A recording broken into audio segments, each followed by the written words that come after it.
There's been a wave of changes to the Kennedy Center during President Trump's second term. Shortly after returning to office, he ousted the institution's leadership and handpicked the center's board of directors. His name was added to the building's facade, and upon the president's request, the programming was changed. This July, the center is shut down for 2 years for renovations. In a recent article in The Atlantic, former Kennedy Center curator who was laid off in March is revealing more of what he observed during his 10 months there. He says behind the scenes it was, quote, far worse than the public knows.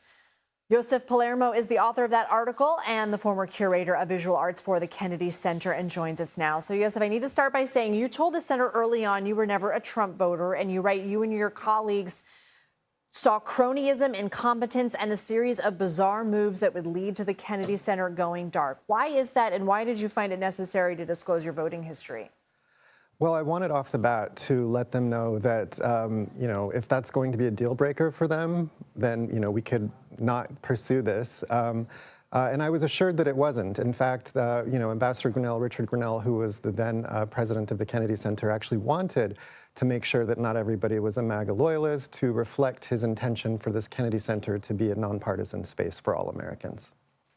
You write that you quickly became uncomfortable with some of the fundraising efforts you witnessed early on, artwork that was taken down, and we also know a lot of people who were set to perform dropped out. What was the extent of all that?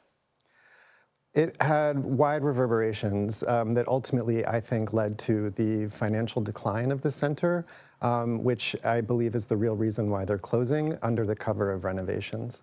So you're saying the center didn't need this facelift now? Objectively speaking, there are some things that do need to be upgraded, renovated, repaired, but they're primarily back of the house, on the roof, underneath the theaters where the production crews kind of go between the different theater spaces, but nothing that would necessitate the full campus closure, including the Reach, which is the new extension to the campus that was opened in 2019. That's not actually owned by the federal government. That's owned by the Kennedy Center Trust, of which I was an employee. It's an independent 501c3 that administers the programming and operations for the center. Before I ask you your ultimate goal in speaking out, can you just give us an example of maybe one or two really egregious things in your mind that really sort of hone in for our viewers on what was bothering you? I think that for me, just the way that they were raising money for the center really centered around the proximity to Donald Trump.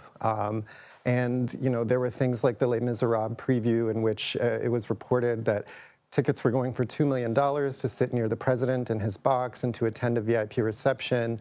I just found that to be incredibly egregious and not at all how things are done in the nonprofit arts world for fundraising.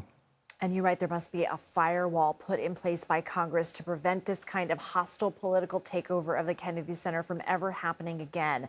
Is that why you're talking to us now? You wrote this. You're also participating in the investigation by Senator Whitehouse, and you're in touch with Representative Beatty's legal team for her lawsuit to prevent the city center's renaming. That's correct. This is the 250th anniversary of America, and I think this is a time for all of us to kind of reset our priorities when it comes to free speech and creative expression, free from any political interference, right or left. I think the Kennedy Center is an institution that should outlast any political changes that happen, and we need to enact this firewall through Congress to make sure that this doesn't happen again. Josef Palermo, thank you for your time. Thank you.